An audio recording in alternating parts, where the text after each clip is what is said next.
And we will also make new and used electric vehicles more affordable so that people can afford a plug-in hybrid or electric car and pay less or maybe nothing at all when it comes to gas.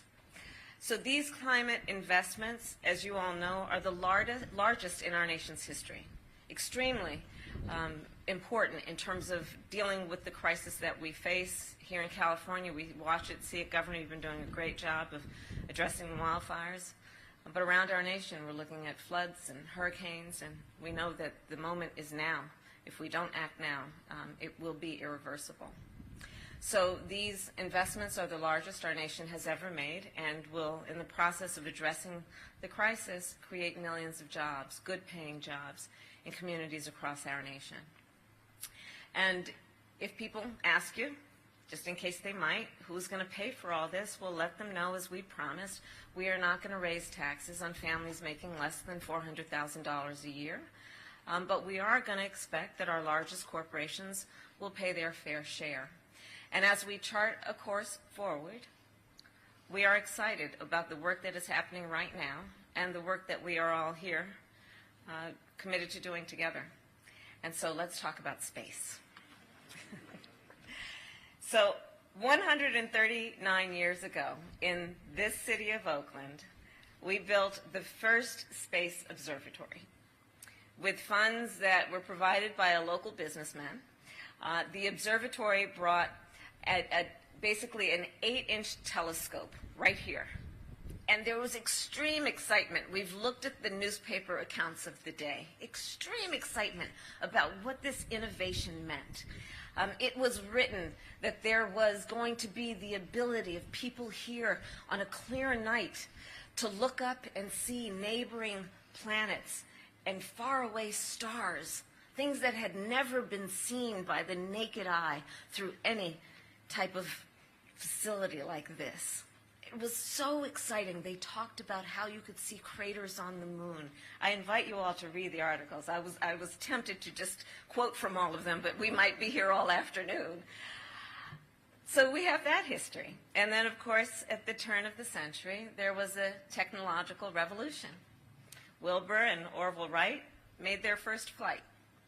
And in the span of a single lifetime, our nation went from the sands of Kitty Hawk to the surface of the moon. We established space stations in Earth's orbit, and we sent probes far out into our solar system. And all of this was made possible because of the partnerships. From the very beginning, the innovation, the creativity, and the drive of commercial space companies, combined with the resources and the vision of the United States government, has powered America's progress in space and our leadership of progress in space. So last December in Washington, I convened our administration's first National Space Council meeting. I am the chair of the council, and as the chair, I am clear. With the exploration of space being defined in the 20th century, we know that living in this century, we must think about where we now stand and where we must go. So while it was defined quite well in the 20th century, the opportunity of space must guide our work in the 21st century. And to seize that opportunity, our government must deepen and strengthen our partnership with the private sector. Today, at laboratories, on launch pads, and in orbit, often in partnership with our government, commercial space companies are making real the opportunity of space for millions of Americans. Their work is accelerating innovation in the space sector and shaping our nation's future in space. They are helping, working with us. They are allowing us together to build a capable, creative, and increasingly diverse STEM workforce. We've talked about that, many of us, this afternoon.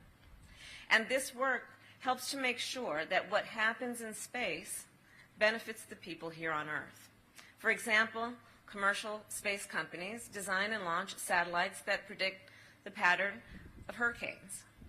and detect wildfires before they spread.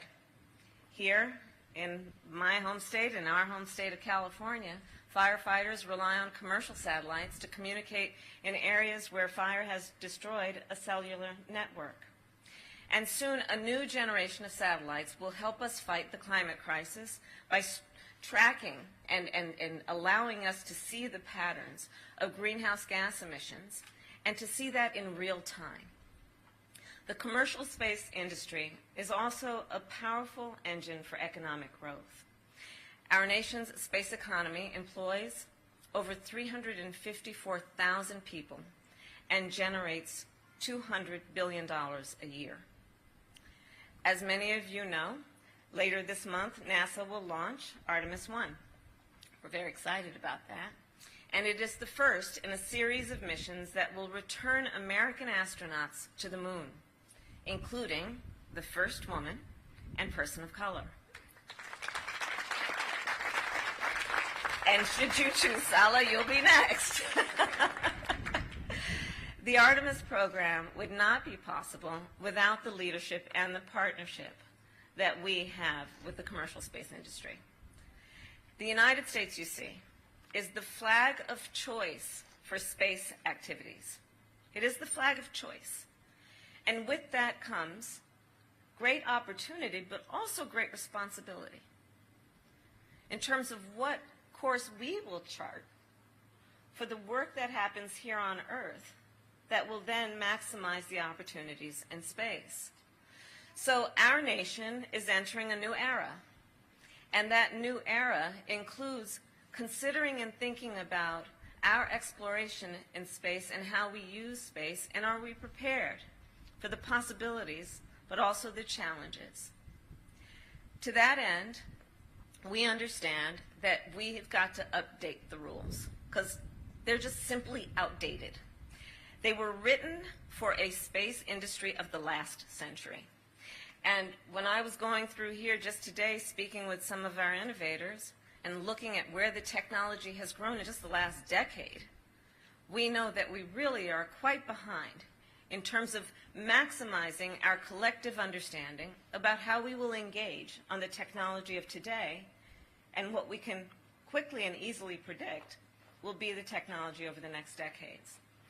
So to maintain our position as the United States of America on this issue, it is critical that we work together to understand where we are, to recognize and have the courage to speak truth about what is obsolete, and then to partner to ensure that we are speaking the same language with the same motivation, inspired by the opportunity of it all, but then doing the work of updating how we have been talking and thinking about our exploration in space. And so we will do this work to make sure our nation remains a role model for the responsible use of space, because we know we must keep pace with the tremendous rate of innovation.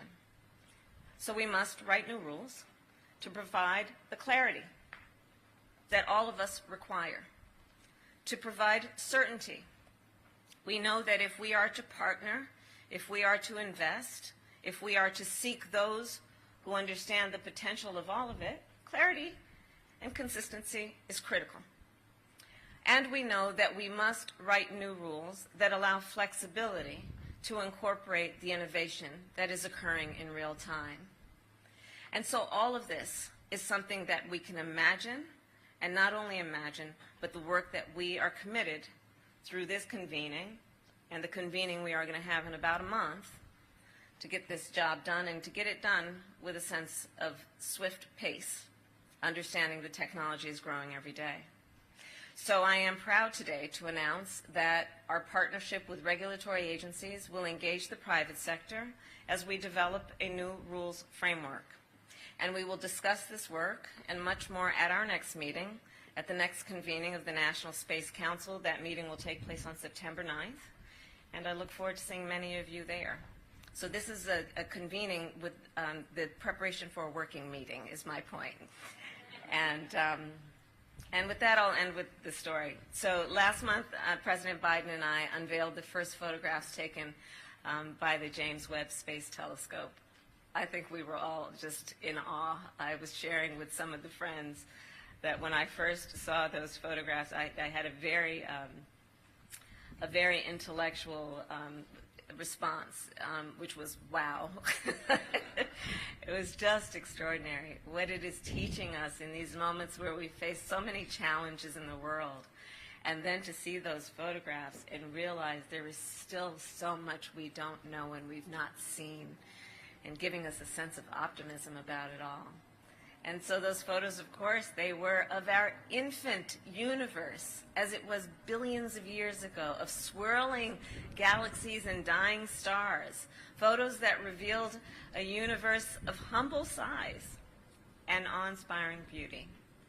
So seeing those photographs, as we all did, let that be a reminder to us of how far we have come from peering up at the planets through an 8-inch telescope to capturing images of the very birth of our universe. So let us remember that we have come a long way, but we still have so far to go, and we are going to do this work together.